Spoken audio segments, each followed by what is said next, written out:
Shoshone Summer, Stonecroft Saga, Book 8, by B.N. Rundell. Narrated by Scott Miller. Chapter 1. Settling.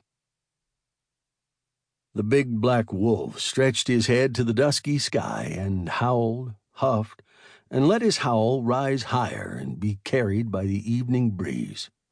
The big moon was rising in the east, a few stars had lit their lanterns, and the wolf howled again.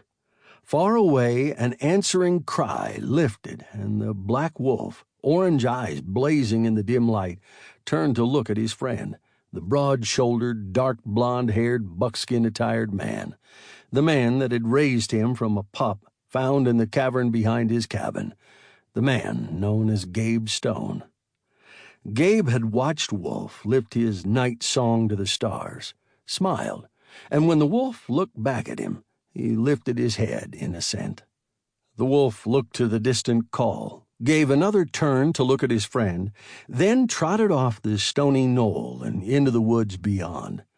Gabe chuckled, shook his head, and whispered to the night, "Don't forget where home is, boy." He came to the crest of the knoll to watch the Creator paint the western sky with the broad brush of color.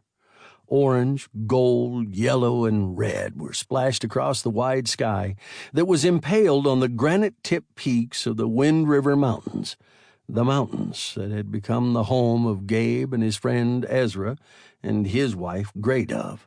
Gabe and Ezra had been friends since they ran the woods of Pennsylvania together as boys barely out of their knee breeches. They had traveled together when Gabe was forced to leave Philadelphia after an unfortunate outcome of a duel, fought over the honor of Gabe's sister. The duel resulted in the father of the dead man placing an unlawful bounty on Gabe's head, and he chose to leave to protect his family.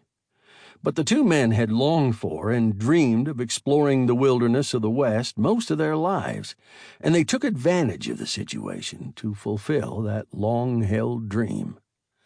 Gabe smiled at the many memories and watched the colors of the sunset fade, leaving only the silhouette of the mountain range against the fading blue and gray of the night sky.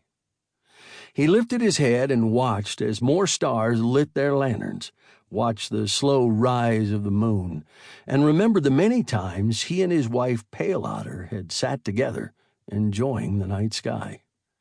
But Otter was gone, killed by a renegade Bannock that thought no woman of the Shoshone should be the woman of a white man. But Gabe had his revenge in a... Sample complete. Ready to continue?